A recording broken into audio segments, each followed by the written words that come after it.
Hey, what's up everyone? Hope you're doing good and ready to hear what's actually going on with Killing Floor 3's big Operation Breakout update. Because patch 2.08 is absolutely stacked and changes way more than you might expect at first glance. It's one of those updates where every corner of the game gets touched. Combat, progression, performance, cosmetics, even storytelling. And it all blends together into something that genuinely feels like a full seasonal shift. Right away, the new KV Recluse jumps out as the star of the weapon lineup. This Medic SMG isn't just another heal your friends and hope for the best tool, it's a full adaptive gun that lets you build into whatever role your squad needs.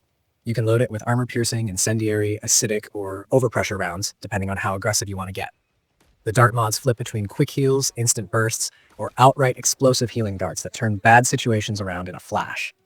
Underbarrel options stack even more utility with a laser sight, a healing grenade launcher, or a UV light that makes stealth Zeds far easier to spot. Then you've got barrels, receivers, and new optic choices like a sonar-style sight, letting you fully shape the gun's identity. Support focus, hybrid, or even surprisingly offensive. And speaking of offensive, the Stalker has officially been promoted into the standard survival spawn pool. She's fast, elusive, cloaked, and built to punish players who get too comfortable. Her agility makes her a constant background threat, popping in and out of view, waiting for that moment when someone gets separated or distracted. Thankfully, the game gives you counters. The reworked Pulse Lure now emits a second pulse that reveals cloaked enemies, the new UV light exposes her instantly, and the sonar-style sight helps track her movement. Suddenly, situational awareness becomes more than just look around sometimes. It becomes part of your loadout strategy. All of this tension and pacing syncs perfectly with the new prison map.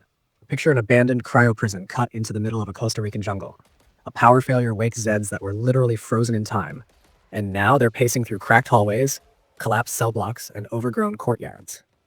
On one hand, you get panic-inducing close-quarters rushes where sound and shadows mess with you, and on the other, you get open stretches where you can breathe and use range. It's a map that feels alive in all the right ways, constantly forcing you to adjust how you hold positions.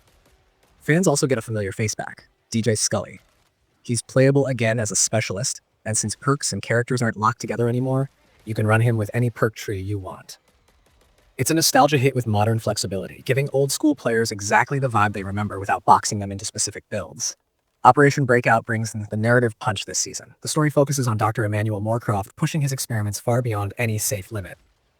Cordelia decides Nightfall needs real backup, so the team heads to a Horzine black site to recruit a veteran merc connected to the original outbreak. The operation spans 10 missions across prison and other familiar maps, each pushing the conflict forward as Moorcroft's plan becomes more unhinged. One nice improvement is that you can now switch between incomplete operations, making mission progress feel way less rigid and much more player-friendly. Weekly modes and mutators expand the variety even further. Some waves replace standard trash Zeds with Meyer variants. Some push Stalker-heavy compositions but give players boosted biological or cutting damage, and some crank the enemy count so high that endurance becomes the real challenge. Weekly modes remix these ideas with themes like stealth-focused chaos, siren-heavy mayhem, elite-only waves, and blade-themed mobs, all tuned to keep teams on edge, especially since many of them disable revives. There are flavorful details added throughout the update, too. During narrative missions, specialists now appear with voice portraits so you always know who's speaking. Zeds now execute players with new finishing animations, including fresh ones for Siren, Gorefast, Husk, Fleshpound, and Stalker. These moments add a bit of dark theatrical flair to being taken out, turning failures into memorable visual beats. The cosmetic and progression side finally gets some long-awaited polish. The new Collections tab keeps all cosmetics, new releases, and older items available permanently, removing the frustration of waiting weeks for store rotations. Weekly bundles still exist, but now you have a stable catalog to browse anytime. Season 2 introduces a 100-tier supply pass filled with outfits, heads, skins, weapon skins, trinkets, stickers, player cards, and cred bundles. Everything is unlocked using supply pass points, and premium access is available either directly or through certain game editions. There's even a small 100 cred option now to avoid buying more than you need. Performance improvements beneath the surface make the whole game feel tighter.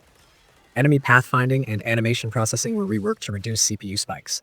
Physics-heavy interactions, debris, breakables, turret logic were optimized to prevent stuttering.